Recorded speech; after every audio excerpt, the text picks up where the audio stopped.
गीता का ये सबसे महत्वपूर्ण सिद्धांत है। श्री कृष्ण कहते हैं कि हमारा अधिकार केवल कर्म करने पर है, उसके फल पर कभी नहीं। इसका अर्थ यह नहीं कि हम फल की इच्छा न करें, बल्कि यह है कि फल की चिंता में इतने न डूब जाएं कि हमारा वर्तमान कर्म प्रभावित हो। अक्सर हम किसी कार्य को शुरू करने से पहले ही उसके परिणाम के बारे में सोचने लगते हैं। यदि परिणाम हमारी अपेक्षा के अनुरूप नहीं होता तो हम निराश हो जाते हैं। श्री कृष्ण सिखाते हैं कि हमें अपना सर्वश्रेष्ठ देना चाहिए और परिणाम ईश्वर पर छोड़ देना चाहिए। ये हमें तनाव मुक्त रखता है और हमें अपने लक्ष्य पर ध्यान केंद्रित करने में मदद करता है।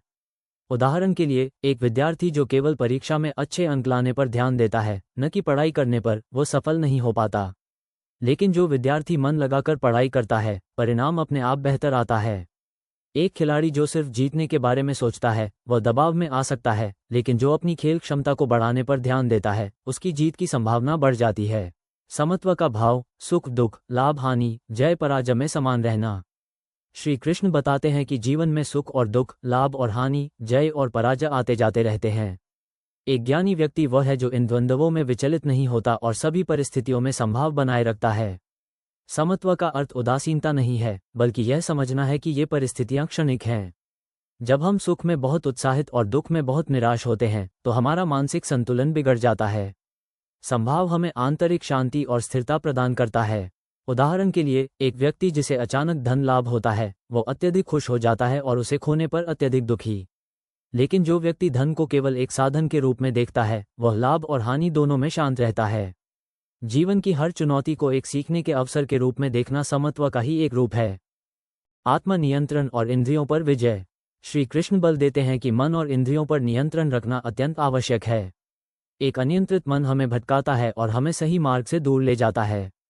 हमारी इंद्रियां, देखना, सुनना, सूंघना, स्वाद लेना, स्पर्श करना, हमें बाहरी दुनिया से जोड़ती हैं।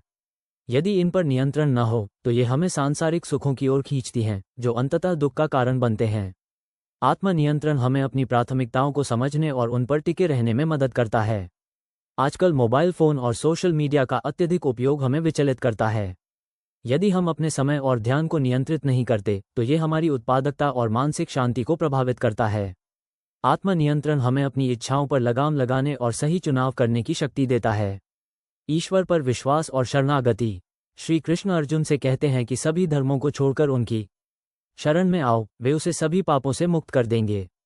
ये केवल धार्मिक आस्था नहीं, बल्कि जीवन की अंतिम सत्य को समझने की प्रक्रिया है।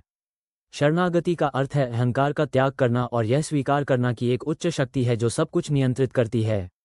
जब हम ईश्वर पर विश्वास करते हैं और अपनी समस्याओं को उन पर छोड़ देते हैं, तो हम हल्के महसूस करते हैं और समाधान खोजने में सक्षम होते हैं। ये हमें भय और चिंता से मुक्ति दिलाता है। जब हम किसी बड़ी समस्या में होते हैं और हमें कोई रास्ता नहीं सूझता, तो अक्सर हम प्रार्थना करते हैं। ये प्रार्थना शरणागति का ही एक रूप है। ये हमें एक आंतरिक शक्ति प्रदान करती है और हमें यह विश्वास दिलाती है कि हम अकेले नहीं हैं। संबंध और कर्तव्य का महत्व। श्री कृष्ण ने अपने जीवन में विभिन्न भूमिकाएं निभाई, एक पुत्र, एक मित्र, एक सारथी, एक राजा, एक मार्गदर्शक। उन्होंने हर रिश्ते में अपने कर्तव्य का पालन किया। श्री कृष्ण सिखाते हैं कि हमारे जीवन में हर संबंध महत्वपूर्ण है और हमें अपने कर्तव्यों का ईमानदारी से पालन करना चाहिए। चाहे वो परिवार के प्रति हो, समाज के प्रति हो या राष्ट्र के प्रति हो। अपने कर्तव्यों का पालन करना ही वास्तविक धर्म है।